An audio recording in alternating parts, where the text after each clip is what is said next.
Bonjour à tout le monde, vous êtes sur la chaîne d'écrivain russe Tatiana Shaposhnikova. L'histoire d'aujourd'hui concerne la ville de Vyborg, située à 150 km de Saint-Pétersbourg. En Russie, outre la ville de Kaliningrad, c'est la même chose que Königsberg, la ville de Vyborg possède une architecture médiévale occidentale. Vous voyez la tour de Saint-Olaf, l'attraction principale de Vyborg. C'est l'un des bâtiments les plus hauts de l'Europe moderne. Le nom est en l'honneur du roi norvégien Olaf, le seul donjon de Russie. Cet été, je ne vois pas de monde sur la tour. Les gens vont généralement sur le toit. Oui, la tour est fermée pour rénovation.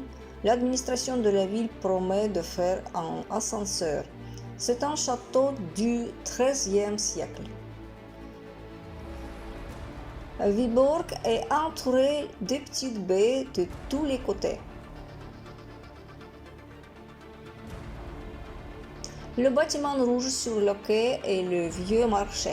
Le marché a été construit au XVIIIe siècle par un architecte finlandais dans le style Art Nouveau du Nord. Derrière le marché se trouve la vieille ville. Elle est située sur une colline, des rues étroites, des maisons en vieille pierre. Le plus haut bâtiment est la tour de l'horloge. Parfois, le gardien laisse entrer les gens dans la tour pour l'argent.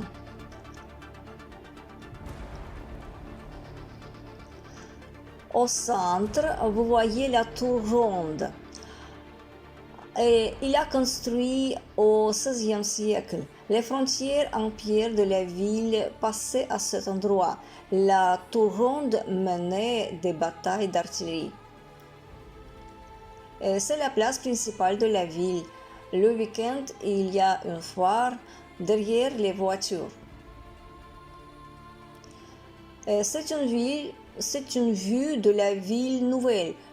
Plus elle est éloignée du centre, plus l'architecture est simple. De cet endroit, c'est une ruelle entre des baies en cap.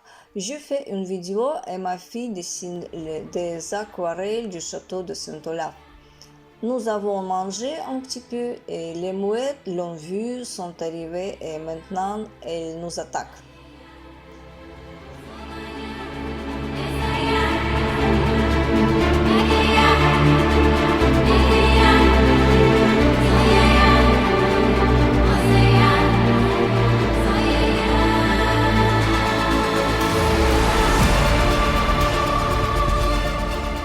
Ce sont des bateaux de vikings, ils sont deux, ils se tiennent sur les quais, ils ne sont pas gardés en face de l'hôtel L'Amitié. Ce sont des copies réalisées pour le cinéma en 1984. Des bateaux dragons de 24 mètres en bois, ils existaient vraiment au IXe siècle.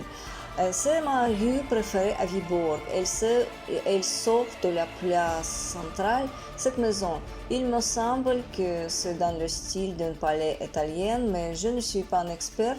Wikipédia dit que le bâtiment a été construit au XIXe siècle dans le style néo-renaissance. Il s'agit d'une ancienne banque par action de marchands à l'origine d'Allemagne.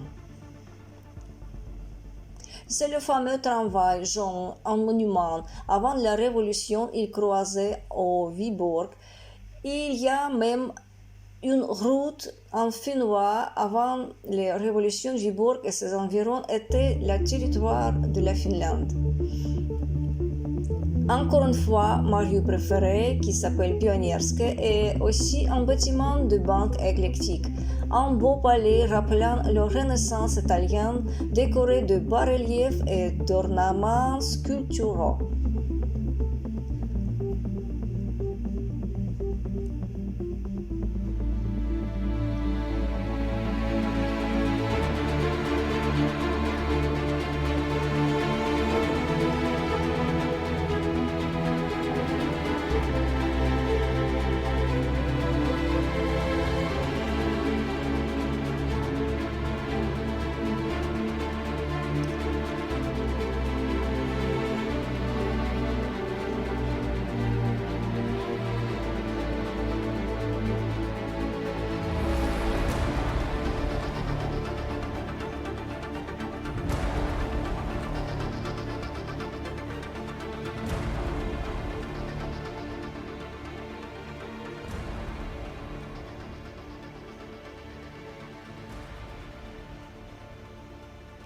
C'est un journal de rue à Viborg. À l'époque soviétique, chaque ville, chaque village possédait un tel journal.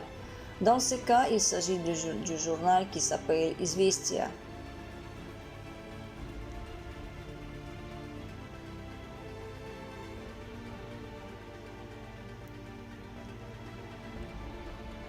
Le système d'égout de Viborg, Saint-Pétersbourg en a un autre.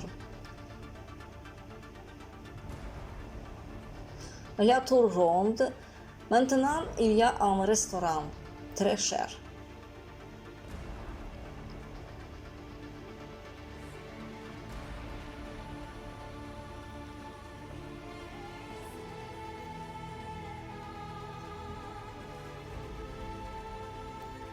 Voici le marché, encore une fois l'entrée principale. Aujourd'hui, il y a aussi un marché ici. Je suis entrée et j'ai acheté des produits finlandais, estoniens, allemands.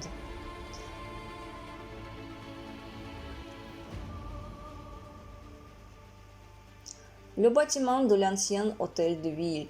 J'ai rencontré une dame qui m'a dit qu'il y avait une école maternelle ici et qu'elle y travaillait. Maintenant, imaginez-vous que c'est un immeuble résidentiel.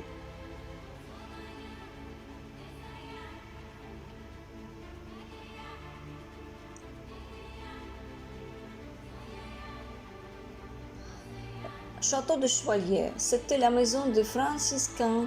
C'est pourquoi on l'appelait Castel Hyacinthe à l'honneur de Sainte Hyacinthe. On peut passer dans la cour, il y a une cour incroyable, j'ai pris des photos magnifiques.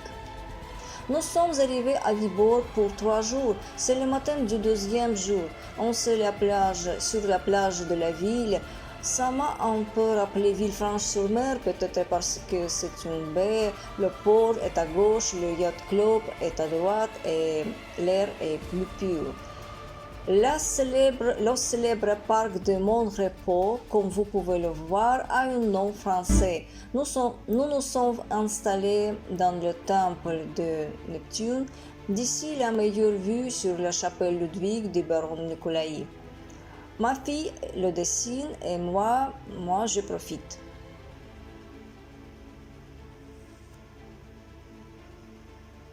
Le restaurant au 7e étage de l'hôtel Victoria, le vue de la ville avant le coucher du soleil. La plupart des touristes viennent à Viborg pour un jour, partent le soir chez eux. Après 20 heures, la ville est vide.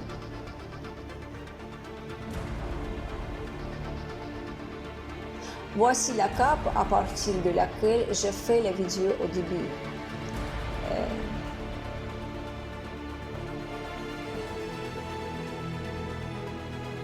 Et ce sont les ruines d'une cathédrale catholique construite au XVe siècle. Pendant la guerre de Finlande, la cathédrale a été détruite. Pour le moment, le curie romain ne l'a pas restaurée. Encore un resto, une vue sur la vieille ville après le coucher du soleil. La mer Baltique est derrière la vieille ville.